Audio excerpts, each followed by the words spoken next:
जय श्री कृष्णा। आज जानकारी लेकर आए हैं एक और सत्य घटना के ऊपर। एक अच्छे खासे व्यापारी, अच्छे खासे धनवान व्यक्ति के घर में किस तरह से ईर्ष्या के कारण लोगों ने आग लगाई, किस तरह से उस परिवार में तकलीफें उत्पन्न की। एक अच्छा धनाढ्य परिवार है, वो परिवार जो है व्यापारी है, व्यापार होता है उस परिवार में कई बहू बेटे हैं और अच्छा खासा परिवार बड़े प्रेम से रहता।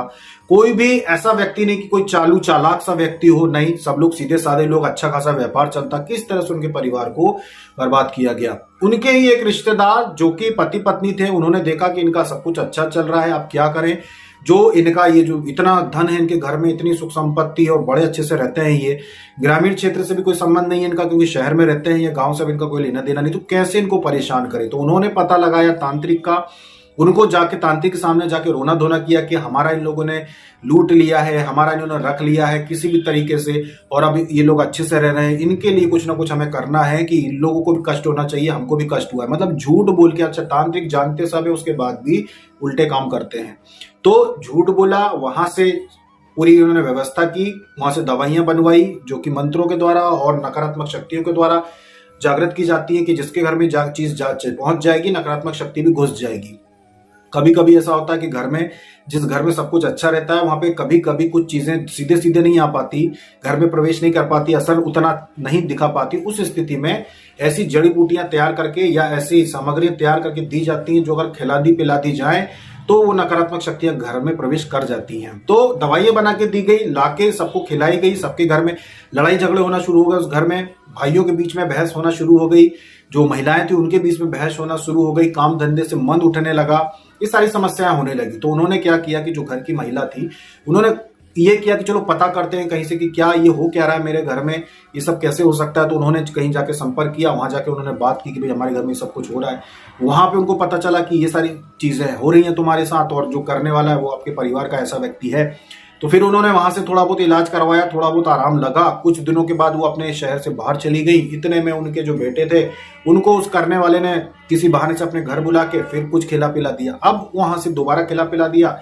जब वो लौट के आए तो घर में फिर लड़ाइयां झाड़ियां, सब कुछ लड़ाई झगड़े सब शुरू हो गए। अब वो महिला वापस लौट के आई, देखा कि घर में सब कुछ पहले जैसा हो गया है। तब उन्होंने जाके फिर दोबारा वहां जाके बोला कि ये सब हो रहा है, जहां से वो ठीक करवाया था उन्होंने उस जगह पे जाकर उन्होंने बोला। तब उन्होंने बताया कि भाई देखो, आप इतने सुखी रह रहे थे, अच्छा खासा आपका व्यापार है, आपके जो रिश्तेदार हैं जो कि एक दयनीय स्थिति में अपना जीवन बिता रहे हैं, उन्होंने ईर्ष्यावश आपके घर को बर्बाद करने के लिए सारी चीजें की हैं। अब देखिए, आपके घर का धन सीधे सीधे तो कोई लूट नहीं सकता, छीन नहीं सकता, लेकिन ऐसी जो चीजें होती हैं इससे आपके भाइयों में लड़ाई झगड़े होंगे, मतलब बेटों में लड़ाई झगड़े होंगे तो व्यापार बढ़ जाएगा, व्यापार बढ़ जाएगा, आपस में व्यवहार खत्म हो जाएंगे।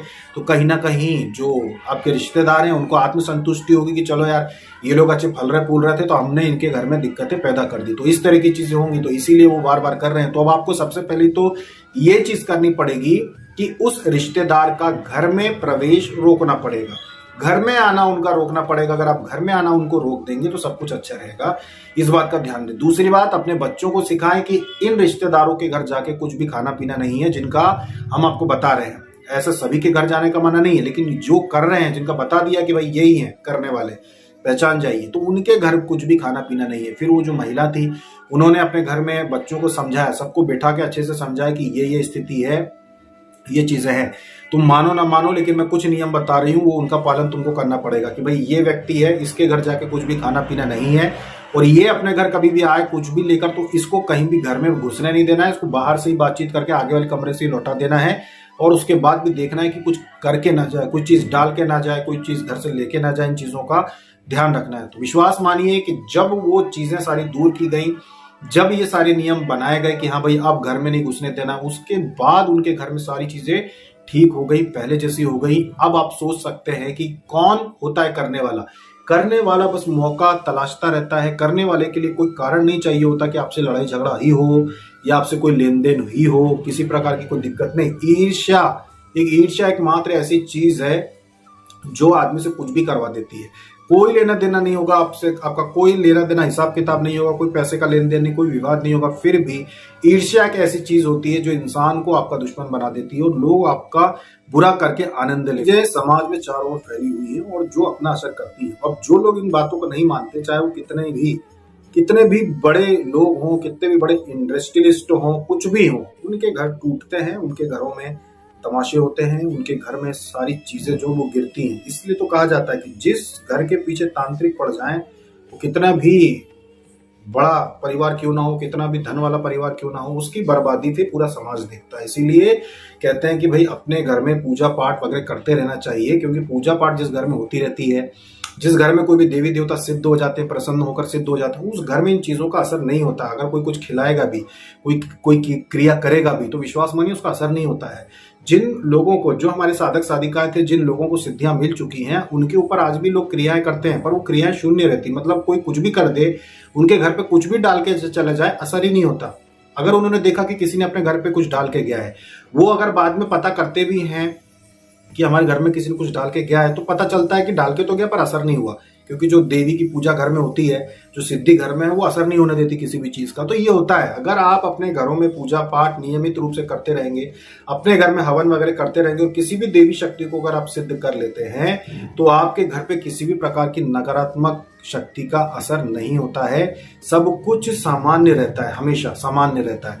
और ये एक व्यक्ति के कर्म से भी हो सकता है। अगर मात्र एक कोई भी महिला, अगर कोई भी हमारी जो बहनें हैं, एक बहन भी अगर शादी का बन जाती है, अगर आपके घर के लोग नहीं मानते, मत मानने दीजिए। अगर आप अकेली भी घर में पूजा पाठ करने लगती है, साधना करने लगती हैं, तो पूरा घर सुरक्षित रहता है। आपके अकेले के दम पर पूरा घर सुरक्षित रहता है। आपके अकेले की सिद्धि के दम पर पूरा घर सुरक्षित रहता है। कोई तंत्र क्रिया असर नहीं करेगी।